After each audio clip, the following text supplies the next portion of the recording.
Olá, queridos irmãos e irmãs, que a graça e a paz do nosso Senhor Jesus Cristo estejam com todos. Nós estamos iniciando o nosso encontro com a Palavra, onde nós estamos aprendendo a respeito do Evangelho que transforma o dia a dia. E hoje nós vamos falar sobre obediência. Então o tema do nosso encontro com a Palavra hoje é viver com disciplina, a alegria da obediência. Viver com disciplina, a alegria da obediência. Eu gostaria de pedir aos irmãos que abram suas Bíblias comigo no Evangelho de Jesus Cristo, conforme escreveu Mateus, capítulo de número 4. Nós iremos ler os versículos de 1 até o número 11. Mateus, capítulo 4, versículo de número 1 até o número 11. Assim diz a palavra de Deus. Em seguida, Jesus foi conduzido pelo Espírito ao deserto para ser tentado pelo diabo. Depois de passar 40 dias e 40 noites sem comer, teve fome. O tentador veio e lhe disse: Se você é o Filho de Deus, ordene que estas pedras se transformem em pães. Jesus, porém, respondeu: As Escrituras dizem: Uma pessoa não vive só de pão, mas de toda a palavra que vem da boca de Deus.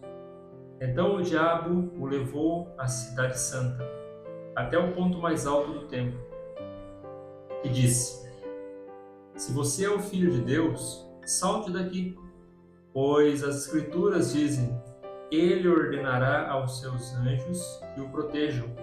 Eles o sustentarão com as mãos, para que não machuque o pé em pedra alguma.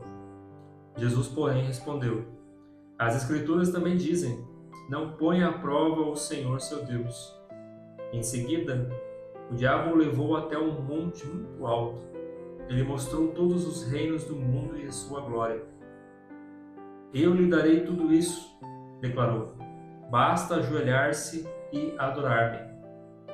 Saia daqui, Satanás, disse Jesus, pois as Escrituras dizem: Adore o Senhor, seu Deus, e sirva somente a Ele. Então, o diabo foi embora e os anjos vieram e serviram Jesus.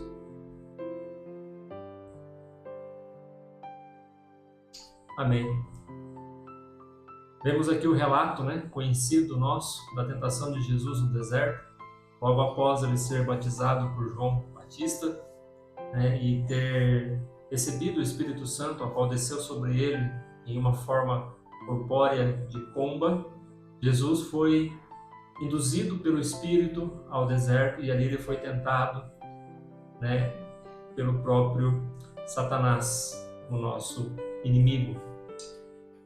Muitas vezes nós pensamos a respeito da morte de Jesus e o significado, da sua morte para a nossa salvação, mas nós acabamos nos esquecendo que a morte de Jesus proporcionou a nós vivermos a sua vida.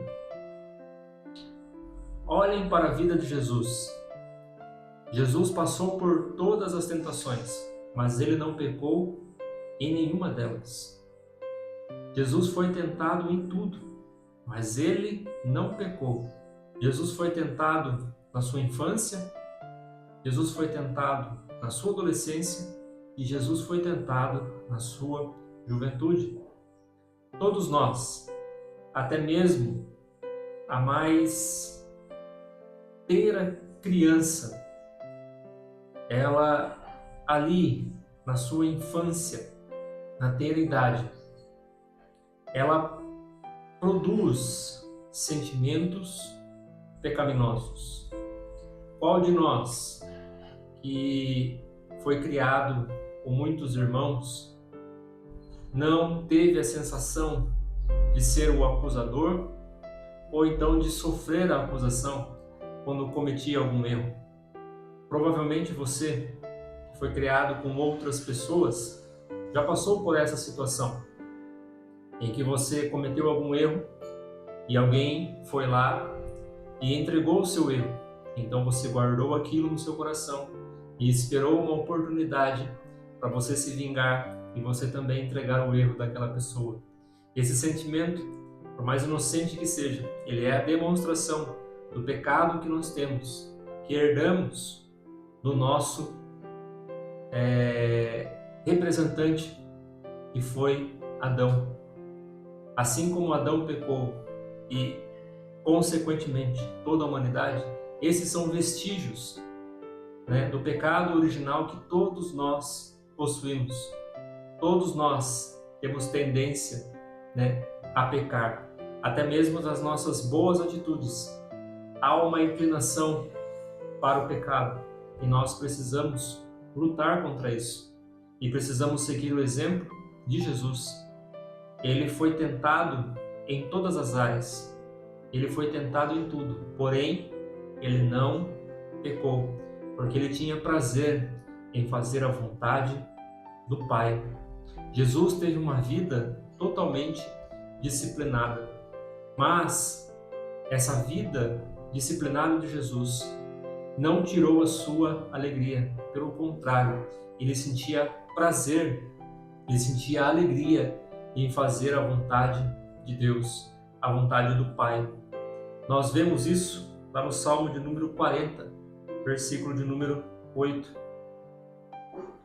Se você conseguir abrir, Salmos 40, versículo de número 8.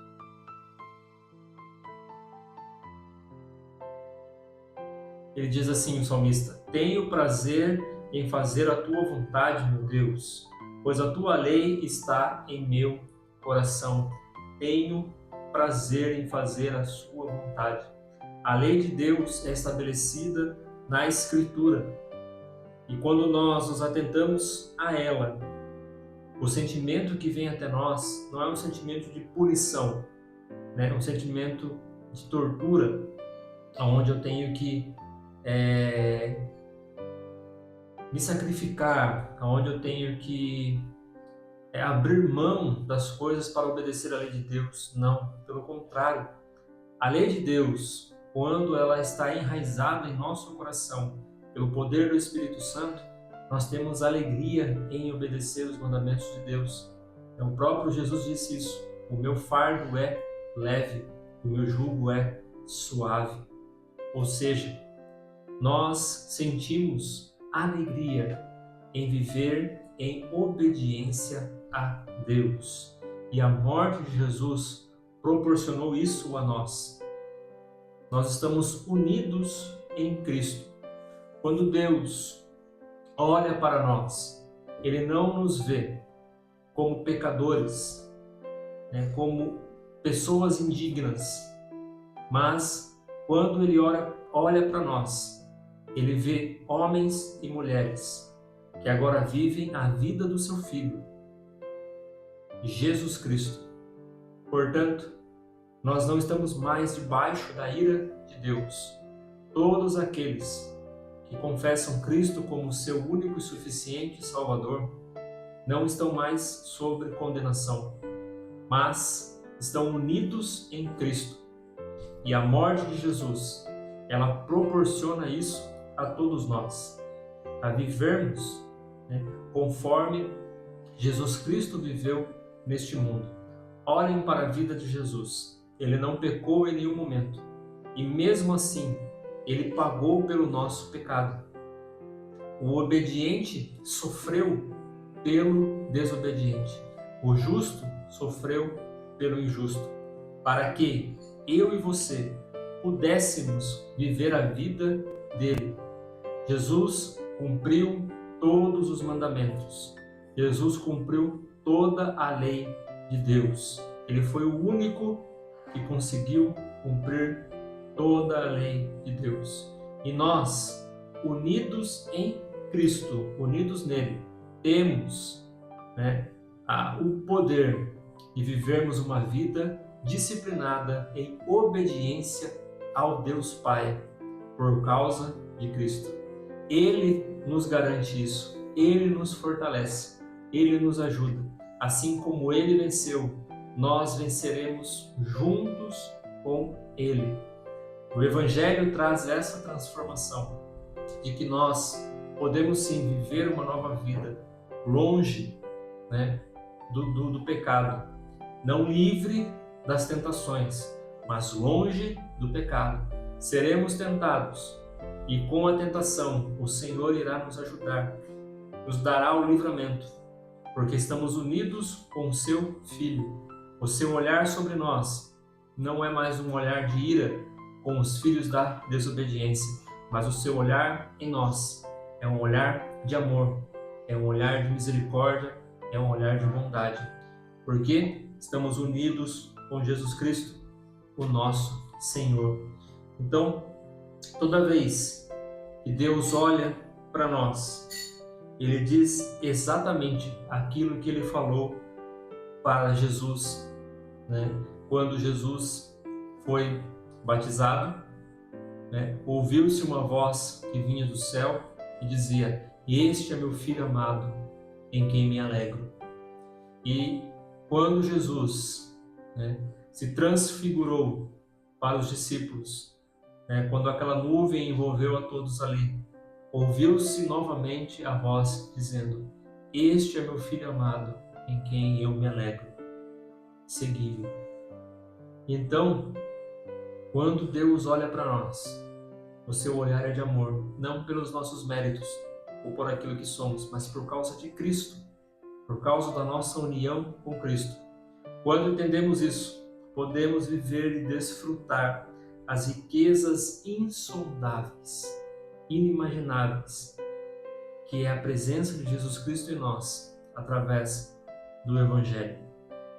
Por isso, quando nós cantamos aquela canção do Ademar de Campos, Cristo é a nossa vida, o motivo do louvor, né? Ele morreu a nossa morte para vivermos a sua vida. A vida que nós vivemos hoje, vivemos em Cristo.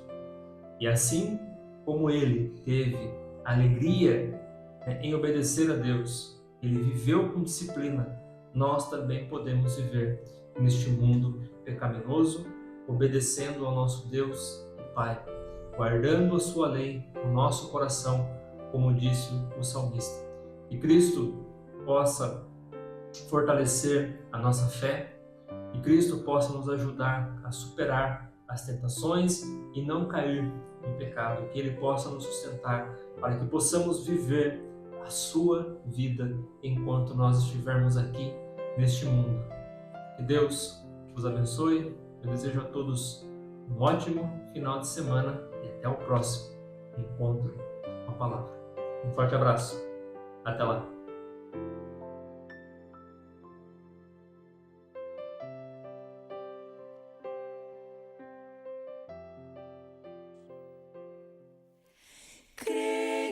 Observar tudo quanto ordena, o fiel obedece